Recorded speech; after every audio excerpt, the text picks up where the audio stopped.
میں آپ کو قصہ بتا رہا تھا، تو جب درخت پہ میں نے اسے جاتے ہوئے محسوس کیا تو میں واپسی کی طرف پلٹا، دروازے کی طرف، تاکہ تیاری کے ساتھ دوبارہ اور حصار قائم کر کے اندر آؤں۔ لیکن جب میں دروازے کی طرف پہنچا تو میں نے دیکھا کہ جو دروازہ میں کھول کر آیا تھا وہ بند تھا۔ جیسا کہ لازماً خوف آتا ہے بندے کو کہ پتہ نہیں کھلے گا یا نہیں کھلے گا، لیکن وہ کھل گیا آرام سے اور میں باہر گیا۔ لیکن بڑی حیرت مجھے اس بات پہ ہوئی کہ باہر ایک رونق کا ماحول یا روشنی تھی، جبکہ جدھر سے میں آ رہا تھا وہاں بہت سناٹا اور بہت خاموشی اور اندھیرا تھا۔ مجھے واپس دوبارہ اندر جانا ہی تھا، کیونکہ کچھ میری چیز وہاں رہ گئی تھی۔ میں واپس اندر کی طرف گیا۔ اس دفعہ میں حصار قائم کر کے گیا، لیکن اس دفعہ جب میں پہنچا تو وہاں کافی معاملات پرسکون تھے، لیکن ایک معاملہ بڑا ہی عجیب تھا۔ وہ یہ تھا کہ وہ گاڑی وہاں موجود نہیں تھی، اور مجھے جھنڈ میں ایک بکرے نما ساخت کی کوئی چیز چلتی ہوئی اندر جاتی محسوس ہوئی۔ میں نے سوچا اس کی طرف جاؤں، بڑھا بھی، لیکن مجھے کسی نے روکا۔ اس دفعہ جب میں اندر آیا تو مجھ میں ہمت کے علاوہ کافی طاقت بھی تھی۔ اس کی وجہ وہ حصار تھا جو قائم ہو چکا تھا۔ پھر میں نے ایک شخص کو، جو کہ شخص نہیں تھا، اسے دیوار کی سمت میں منہ کھڑا کر کے دکھا۔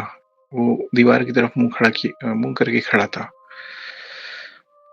اس کی عمر 65 سے 70 سال کے درمیان محسوس ہوئی مجھے۔ میں نے محسوس کیا کہ وہ دیوار کی طرف منہ کر کے شاید رفع حاجت یا پیشاب کر رہا ہے۔ میں نے اسے آواز دی، لیکن اس نے میری آواز پہ کوئی توجہ نہیں دی۔ میں نے دوبارہ آواز نہیں دی۔ اس شخص کے بال سفید تھے اور بکھرے ہوئے تھے۔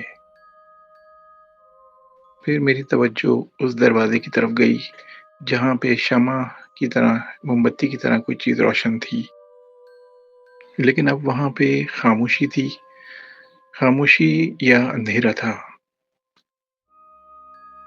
حیرت کی بات یہ تھی کہ یہاں پہ اور مزید کوئی آواز نہیں آ رہی تھی، حالانکہ ایسی جگہوں پہ مختلف آوازیں آتی ہیں۔ یہاں پہ مجھے کافی دیر ہو چکی تھی، لیکن جب میں واپس جانے کے لیے مڑا تو مجھے ایسا لگا جیسے کوئی میرے دائیں بائیں ہے موجود۔ میں نے مڑ کے دیکھا تو ایسا لگتا تھا جیسے یہاں ابھی کوئی تھا اور ابھی ابھی کوئی ادھر ادھر ہوا ہے۔ یہ ایک خوف میں ڈالنے والی چیز تھی۔ پہلے کی بنسبت اب یہ فرق مجھے محسوس ہو رہا تھا کہ بنسبت اس کے اب اندھیرا کم ہے، شاید باہر سے کوئی روشنی یہاں پہ اثر انداز ہو رہی تھی، اسٹریٹ لائٹ یا کوئی چیز۔ اصل میں یہ جگہ جہاں میں موجود تھا، یہاں پر ایک تو درخت تھے کافی، اور دوسرا جھاڑیاں ہی موجود تھیں۔ جن دنوں میں گیا تھا ان دنوں میں بارشیں ہو چکی تھیں، اس لیے سبزہ یا جھاڑیاں زیادہ اگی ہوئی تھیں۔ اب چونکہ مجھے یہاں کافی دیر ہو چکی تھی، اس لیے میں نے واپسی کا سوچا۔ واپسی کے راستے پہ جب میں دروازے کی طرف بڑھنے لگا، مجھے ایسا محسوس ہو رہا تھا کہ کوئی چاہ رہا ہے میں پلٹ کے دیکھوں۔ میں نے تھوڑی دیر سوچا کہ میں واقعی میں پلٹ کے دیکھوں، لیکن اس وقت ایسا لگا مجھے جیسے مجھ میں کرنٹ دوڑ رہا ہو اور رواں اٹھ رہا ہو، رونگٹے کھڑے ہو رہے ہوں۔ تھوڑا سا سست قدم ہوا اور ارادہ باندھ ہی رہا تھا پیچھے کی طرف پلٹنے کا کہ اچانک مجھے ایسا لگا جیسے کوئی یہ چاہتا ہو کہ بس میں نکل جاؤں جلدی سے یہاں سے۔ میں دروازے کی طرف پہنچا، دروازہ کھول کے میں نے باہر قدم رکھا اور ایسا لگا کہ جیسے شاید میں صحیح وقت پہ نکل آیا ہوں۔